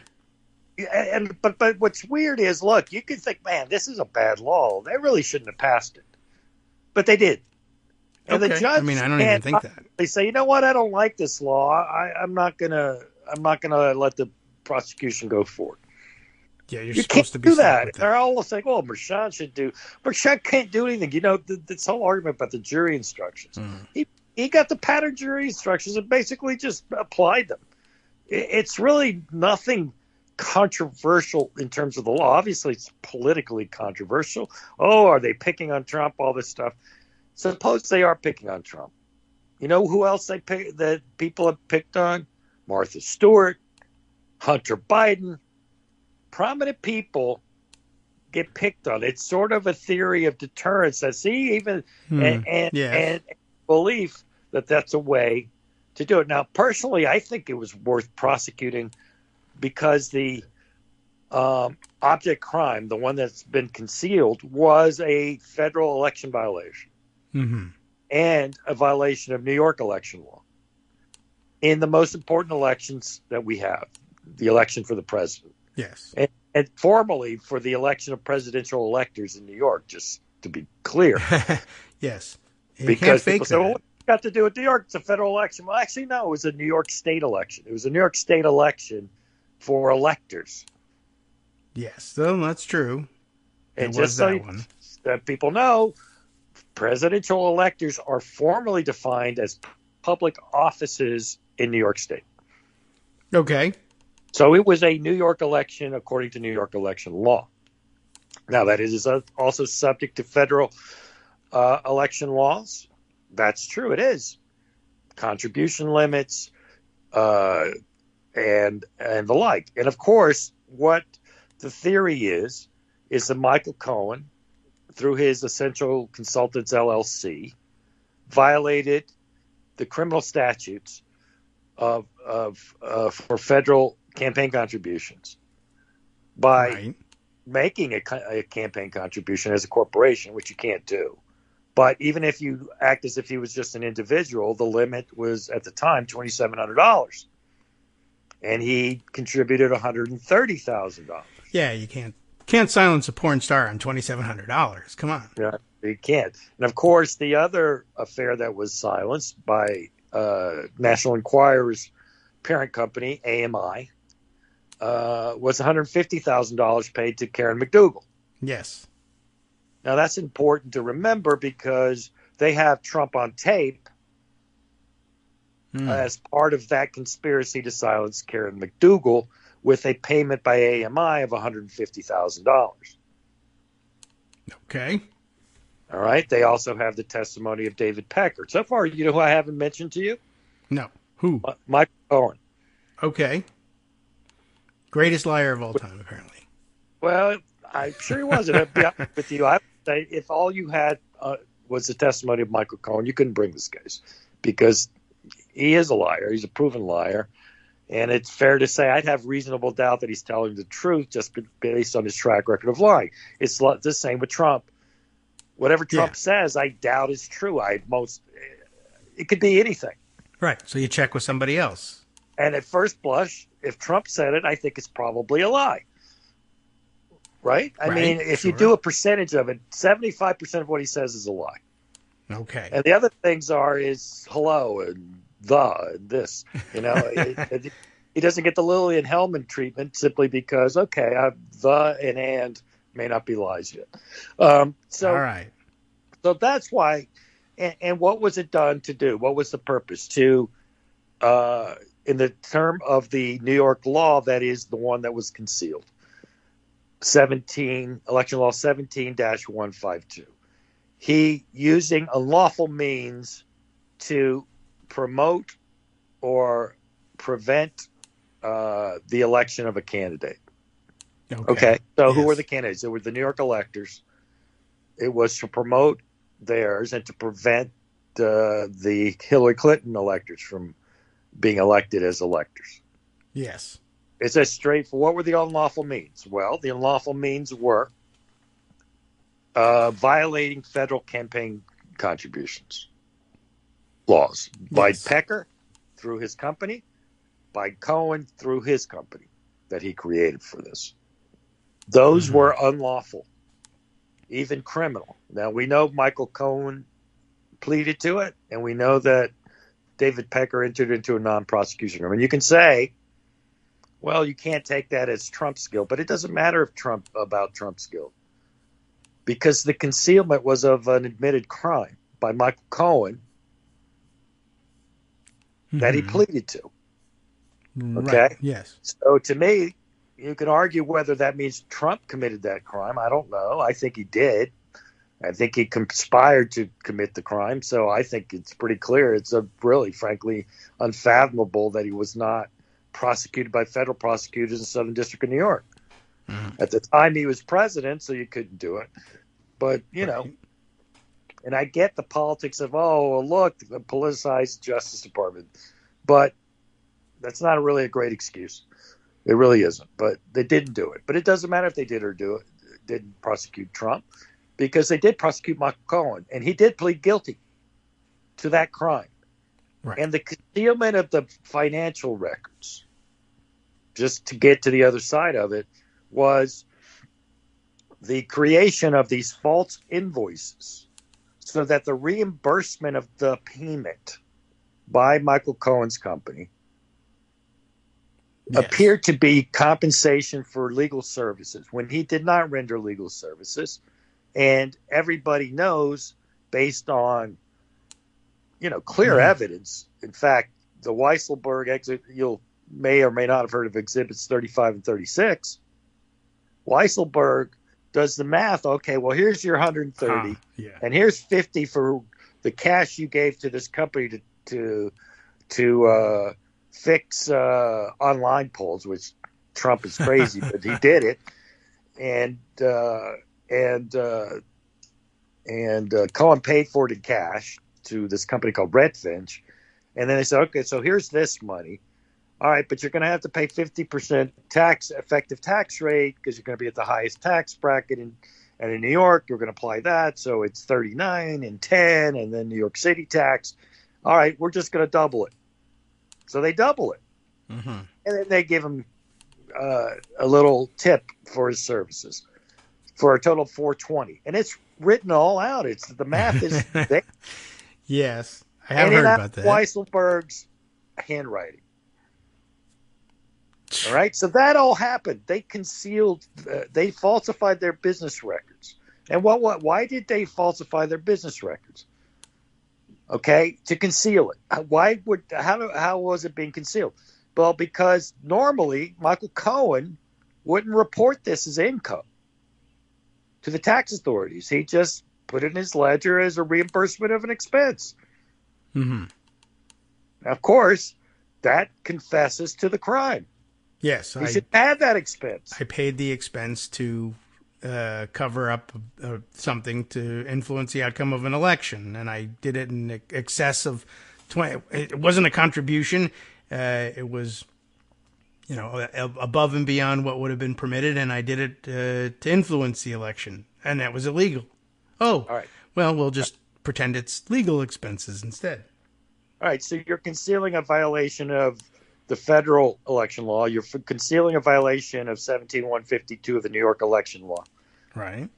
All right. And then you're also committing a third crime, which in New York State, filing false tax documents, even if you don't cheat on your taxes, is a crime. Okay. All right. You can't, weirdly, even if you overpaid your taxes, it's still a crime. Right. I guess that's weird, and I doubt it would be prosecuted on its own, but it's still a third crime. Okay. So I owe more than I really owe. All right. Well, that's fake. So that's the case. I just described a very confusing case, but it's not confusing at all. In my opinion, you tell me, you falsified a business record to conceal these two violations, and you falsified it to conceal this to commit this third violation. All right. That's it. And the evidence is overwhelming. Not just the testimony of Michael Cohen, the testimony of David Pecker, Hope Hicks. Wow. Whoever you want. This is not some crazy case. It's a fairly straightforward case. Yeah, it seems reasonably understandable. It's there's some complicating factors to it, but we get it.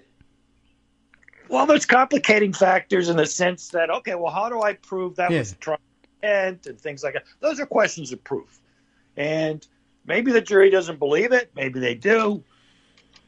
I mean, frankly, I find it hard to disbelieve it, but fine. Mm-hmm. Everybody has their own opinion. But the case itself is not some stretch. It's not some, oh, my God. All right, so there's one legal issue that you could legitimately debate in the abstract, which is there's an instruction that which of the three crimes was meant to be concealed. Ah, yes. Okay. Or committed. As long the jury doesn't have to agree on which of them. It just has to agree that any one of them was intended to be concealed or committed. Right? Yes. So, well, doesn't that violate the unanimous verdict idea? Apparently not. And the reason it doesn't, first of all, there's New York law that's already determined all this. So under New York law, this is a settled matter. You may not like it. You may disagree with what the New York courts have decided, but they've decided. Yes. All right, break time. I'll finish my rant on the other side. Okay, that's good. We need more. So, all right. Yes, but as you were saying, this is something that's been widely discussed in the last couple of days, and prior to this, that all that matters is there will have to be unanimity among the jury that one or another of the crimes, whichever one they choose, was covered up, but they don't have to agree on exactly which of a choice of three. Hi everybody, it's me, David Waldman. Yes, the same guy who interrupts you all the time. Interrupting you one more time, just to tell you again, another reminder that your contributions are what keep this show on the air, and patreon.com, patreon.com, is still among the easiest ways to make the sustaining subscription donations that keep us afloat. Are you ready for the pep talk about how our Patreon campaign is still going strong and growing? Well, too bad. Yeah, the plain fact is we actually are headed in the wrong direction, and whereas we once had about 175 monthly patrons, we're now actually down below 150.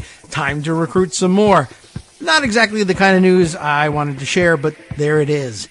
For those of you in a position to support the show, patreon.com does make it easy to make those secure, recurring monthly contributions to do so. Patreon.com/KagroX gets you straight to our donation page. We've been through a lot together. The worst of the pandemic, we hope. The worst of the insurrection, we hope. So go ahead and treat yourself. You don't need an excuse. Give yourself the gift of a little something you enjoy in life. Support the show. And of course, if you happen to prefer using PayPal or even the Square Cash app, we're up and running on those options too. So thanks again, everyone, for all your support. We couldn't, or at least shouldn't, do it without you. Hope you'll be on board soon too. Thanks for all your support. Because it just goes to how silly all these states are. All right, well, we are.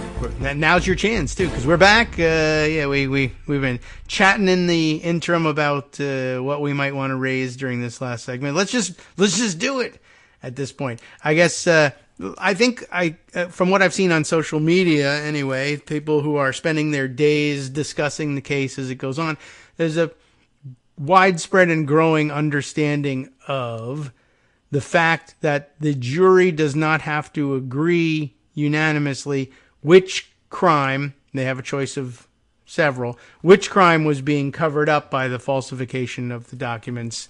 There are a number of them that were being covered up by falsification of documents. And so if for whatever reason, one juror says, I just think it was crime number one was not, or the checks that he didn't sign, for instance, that somebody else signed, I don't think it works to say that he was complicit in covering up that particular crime. But he seems clearly complicit in covering up the crimes for the ones covered by checks that he actually signed. That will be fine. And if one person, for whatever reason, says, I think all of them, or for whatever reason concludes, no, the checks that he signed are the ones that I don't think he committed the crime. The checks that he didn't sign are the ones that I think he committed a crime. I don't know why you would think that, but if you did, those two people would still be in agreement on the question of, was there unanimity as between the two of them anyway, over whether there was a crime covered up. You think it was right. Crime one, you think it was crime two, but you both think there was a crime covered. That's a unanimous decision. Okay. Exactly. The elements of the 175.10 crime are falsification of business records, with the intent to conceal or commit another crime. It doesn't say you all have to agree which crime he was trying to conceal. You all agreed that he did try to conceal or commit another crime. Or it doesn't have to be his crime, that he was concealing another crime. And you're not supposed to do that. Sorry. It doesn't have to be the same crime, it's any crime. So they all agree he's guilty of the charged offense. Right? You may not agree which crime he was concealing to commit the offense, but you all agree unanimously that he committed the offense. Mm-hmm. And that's there's a pretty the strong requirement. Yeah. Okay, is that fair? Maybe it's not. Maybe it's not fair. Sometimes laws aren't fair. That does happen. And Judge Merchan doesn't get to rewrite the law. He is a judge. He doesn't get to ignore the highest court in New York that made decisions applying this law just that way. They've been instructed as trial court judges by the appellate courts of New York. This is how we want these things. This is how we want the instructions read. This is how we want these crimes charged. If there's been an error or something is unfair, the defendants will bring it to our attention and we'll decide it then. But in the first instance, you charge this way and you instruct the jury this way. That's it. Those are your instructions, Judge Merchan. And he followed them. That's what you do. So that's what you do. And if it's a violation of federal constitutional law, well, at the end of the process, after the highest court in New York rules on any appeal, Trump will have the right and opportunity to seek a cert petition in the Supreme Court of the United States. Right, with the upside-down flags and everything. We respect the rights of states, the equal sovereignty of states. Those words sound familiar to you? Yes. Those were the words that Justice Roberts used when he struck down Section 5 of the Voting Rights Act. Well, you know how they love states' rights. Right. Well, let me tell you how much they love states' rights. J.D. Vance, yes, the disgrace of Ohio, wrote a letter to Merrick Garland demanding he investigate Judge Merchan. Because reasons. I don't know. He's saying he's violating Trump's civil rights or something. But this is the absurdity and the hypocrisy and the nonsense of these people. And unfortunately, too many legal eagles buy into this nonsense. Look, none of them are actually New York practitioners. None of them know the New York law, and they're just spout about everything, and they should stop. Like, I don't spout about Georgia law very much. Every once in a while, I'll see something and look it up and then sort of educate myself. Well, you look it up, yes. But, I do practice in New York, and I do know the vagaries of New York's laws.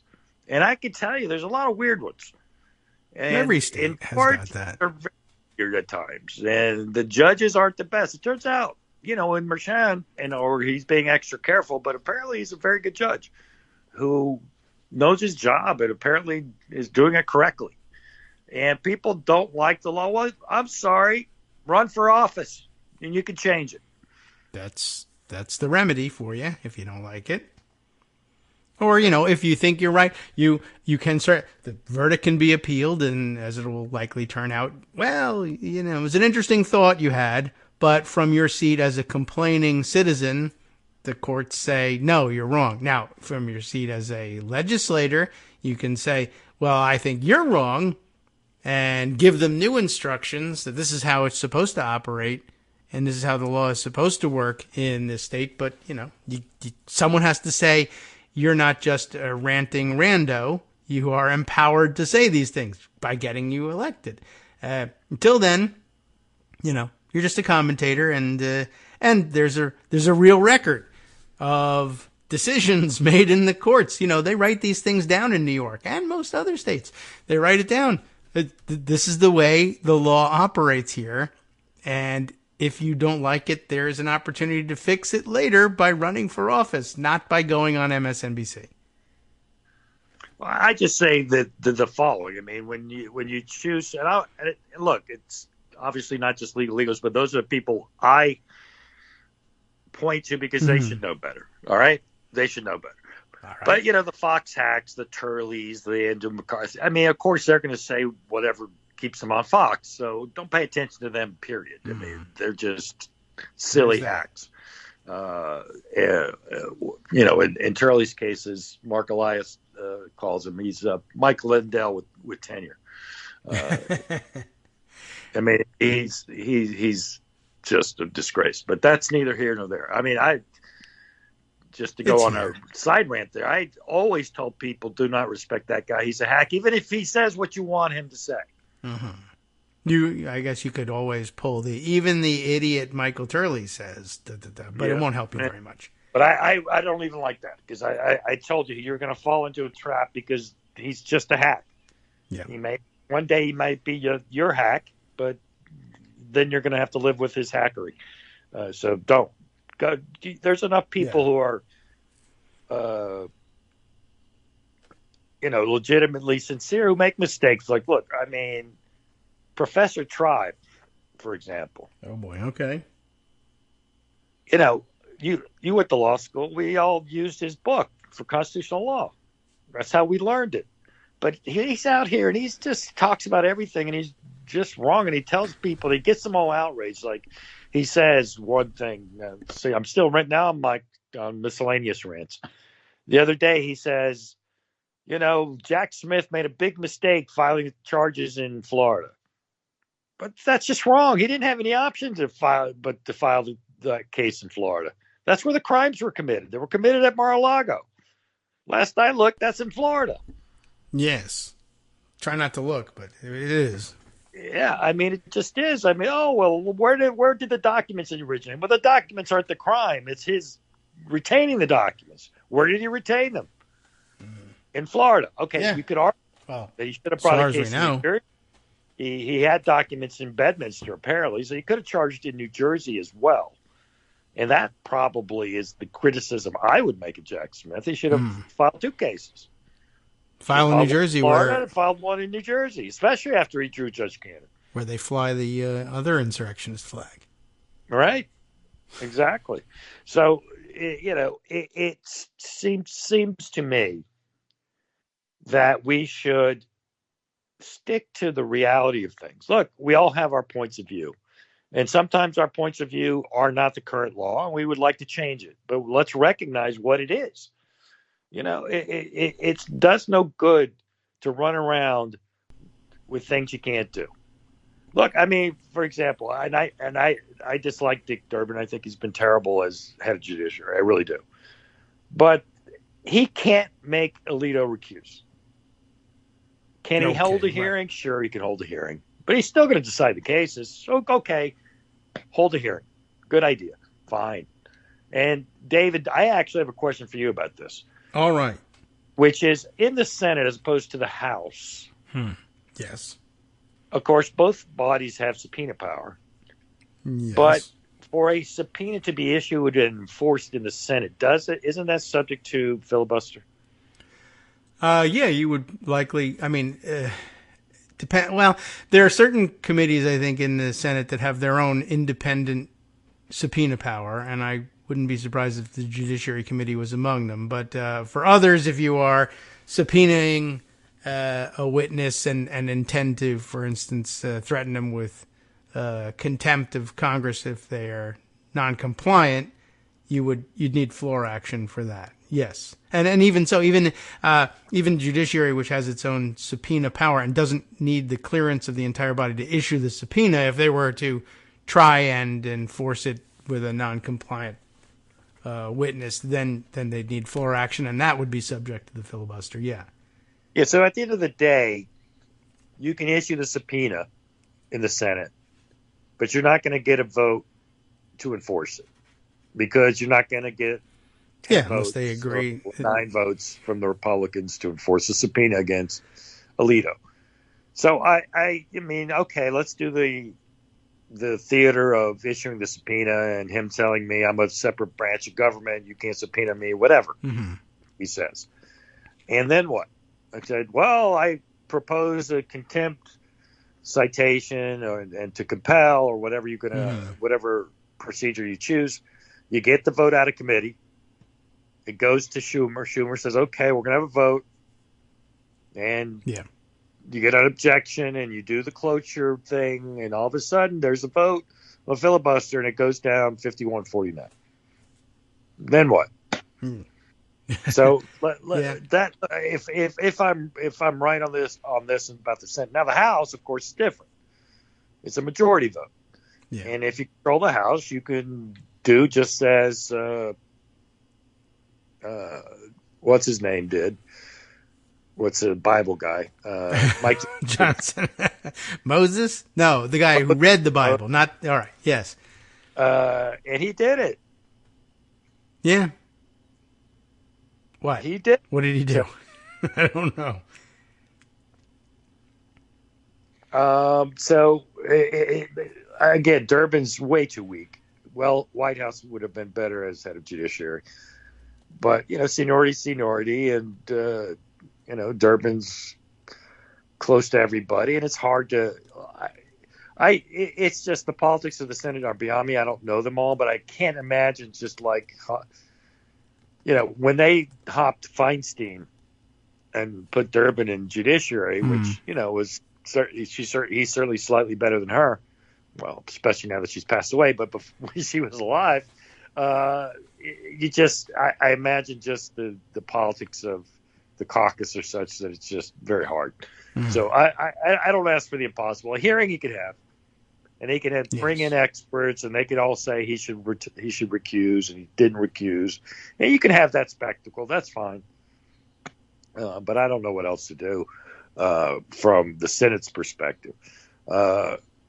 From the court's perspective, they're not going to do anything, But I do say this: if you come back on particularly the immunity case, and it's 5-4, and it gives Trump a lot of what he wants, and Alito's in the 5, that's pretty scandalous. And so I do wonder if that impacts Roberts' vote, Coney Barrett's vote, and even Kavanaugh's vote. So I do think that those three don't want to look like Alito and Thomas. Gorsuch doesn't care. He'll do whatever he wants, and it doesn't mean he won't vote against Trump. He might. He might not. I don't know what he's going to do, but at least the other three will look. Man, this is going to look bad if Alito's our 5th vote. That's my impression, and I got to believe they know that. Okay, yeah, I can imagine that, and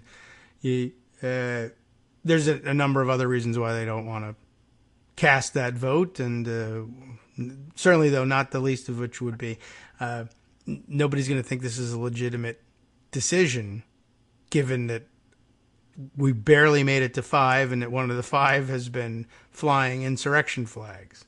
Right. And I'm not even mentioning Thomas, and everybody's going to talk about Jenny Thomas, but for the reasons I've described already, I don't think there's a basis for recusal. It looks bad, don't get me wrong, but as a legal matter, I don't think so.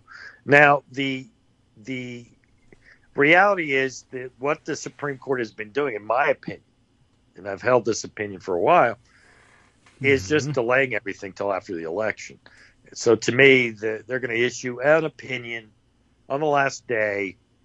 I suspect they're going to remand with instructions to do fact finding on what acts are presidential and possibly immune versus personal acts, things like that. And that's going to take time, and of course that's going to be subject to appeal, so that goes up again, and then that effectively delays any trial till next year, and of course only if Trump loses. Right. If Trump wins, he's going to tell his Justice Department to drop it.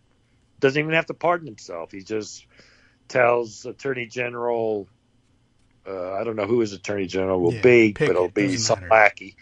No, not even a Bill Barr. It's going to be 10 times worse than Bill Barr. Yeah, interviewed on the basis of, when I tell you to drop it, you'll drop it? Yes? Okay. I'll give you the job.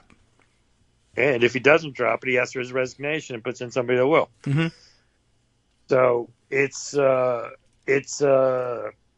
what's going to happen in that case. And of course, you have the case in Florida, which is a joke, and it's an obvious joke. And there's two things about this judge. A, she's in the tank for Trump, obviously, but she's also rather stupid, right? And she's afraid. Like, she could have been in the tank for Trump to push the thing past the election without being so obviously in the tank for Trump.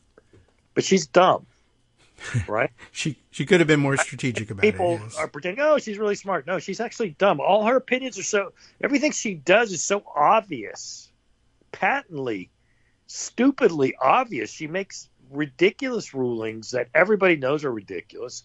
I mean, and I don't. And what I'm saying is, she didn't have to be so blatant to serve the same purpose. So that's why I call her stupid.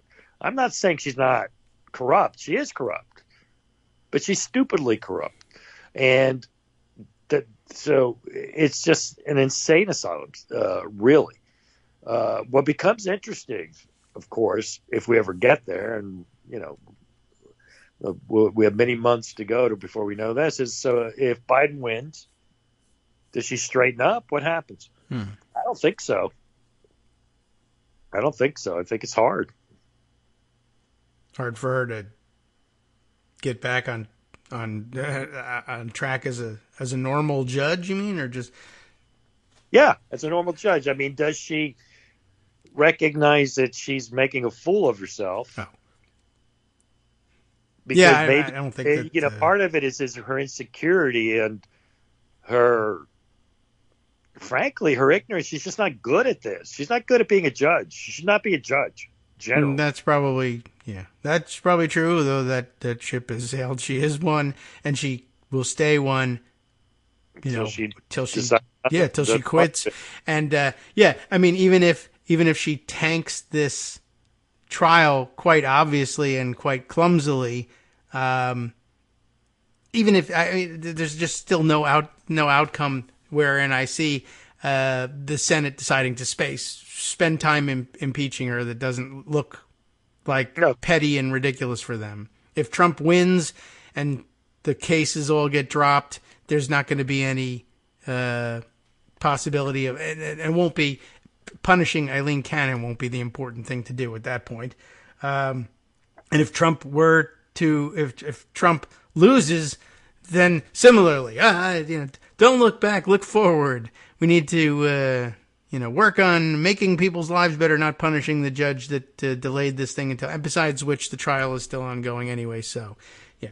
So Eileen Cannon likely never gets comeuppance about it,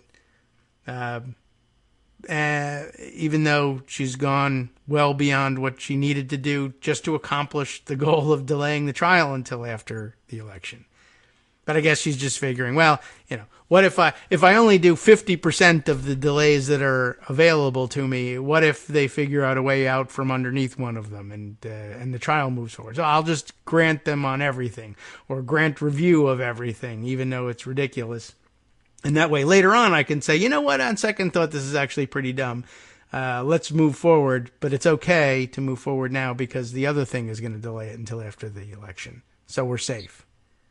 Yes, that's exactly right. I mean, I can't in a million years imagine they're going to adopt some absolute immunity. It looks like they're going to come up with some core function immunity, criminal immunity, which, I don't know where that comes from the Constitution. I mean, if we still believe people are doing, legal analysis, there's, think of, let me put it to you this way, David, and think about this, why there should not be presidential immunity. We have the impeachment clause. What does the impeachment clause say? It says the House can impeach, the Senate can convict, and then it says, and the president is subject to criminal prosecution afterwards. Yes. Now, what is the purpose of impeachment? The purpose of impeachment, if a guy's a criminal, if he takes a bribe, right? Mm-hmm. But it's also for abuse of office, right? Yeah. That's why I've always said the case that the impeachment that was square on, the one that it was written for, was the Ukraine impeachment. Yes. All right? That not only was an impeachable offense, a slam dunk impeachable offense, it was also criminal in my opinion. He asked for a bribe. Yeah. Or he committed extortion. That was crime. And he should have been impeached, removed, and charged with that crime. Yes. Unless there is a core presidential immunity. And I'm saying to you, because of the structure of the Constitution's impeachment clause, it's clear that there was no core presidential immunity, because it says expressly that you can be charged for crimes after you're impeached. And most impeachments would be about what you did with your official power. Yes. So that is my simple argument for why there should be no criminal presidential immunity. Mm-hmm. Okay, I mean, certainly it's easy to envision in this case just because of the nature of what Trump was asking for.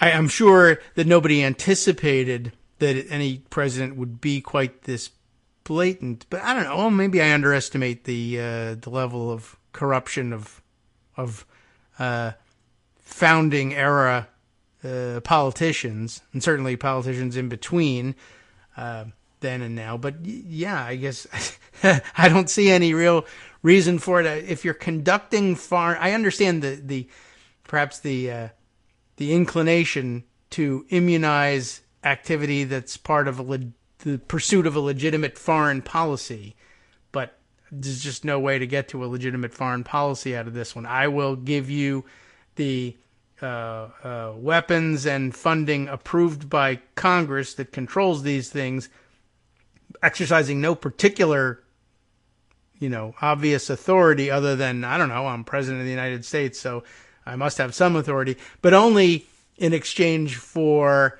something that can't possibly be within the official purview of the presidency, in exchange for essentially a gigantic campaign contribution. Yes. Put me back in office. There's no way you can hammer a campaign function into the official function. Every bit of law we have that governs any of that says, now that's the one thing you can't do with your power of the presidency. It is a thing of value, of great value. In fact, it's no different than Trump if he becomes president again, giving to the oil companies all the things he said he was going to give them. Yeah, if they come through and give him $1 billion, whatever he asked for. Yes, that's bribery. Yeah, our big problem here is that they successfully erased the emoluments clauses in the first term. So we can rewrite these things, but yeah, traditionally speaking, the 200 and something plus year understanding has been, your race for election as a candidate has to be separated in every possible way, right down to, you may remember years ago, back when we enforced laws or worried about how it looked when we didn't enforce laws. I understood that Vice President Gore, who was then running for president, may have made telephone calls from a federal office building, and we have to have some hearings about that, because you can't mix the political with the purely electoral politics with governance. And in this case, the governance was, the government owned that building. There wasn't any governance going on. It wasn't a meeting about policy. It was a building that had been built with federal funds and was a federal installation. That was the mix. Impermissible. Outrageous. Must have an investigation. Versus, I want you to do the thing that is going to get me elected. And if you do that, then I'll give you that stuff that was mandated by an act of Congress to be turned over to you, but which I'm standing in the way of. Yeah, it's fascinating, though, that you bring the Gore phone call thing. Because what happened in 2020? I don't even remember. Had the Republican convention at the White House. Oh, yes, right. Not so. Yeah, right. Remember then? And nobody said a word. Well, there's COVID, you see, and so that's going to require us to bend the rules, which was an interesting excuse because COVID didn't allow you to bend the rules. I just put some boxes out so people wouldn't cough on each other all the time waiting in line to vote. Outrageous! Can't do it. Changing the rules of the election.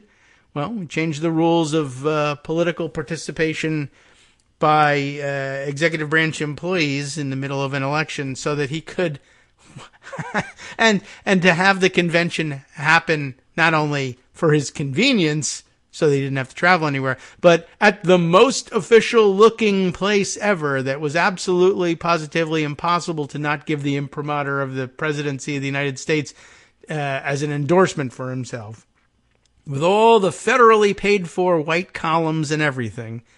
Yeah, that one didn't seem to bother him. It's insane. And remember the big scandal in 2016 campaign was Hillary's emails that might have had retroactively things that said they were classified. And then it turns out they didn't. And now this guy stole all the documents. Yep. Right.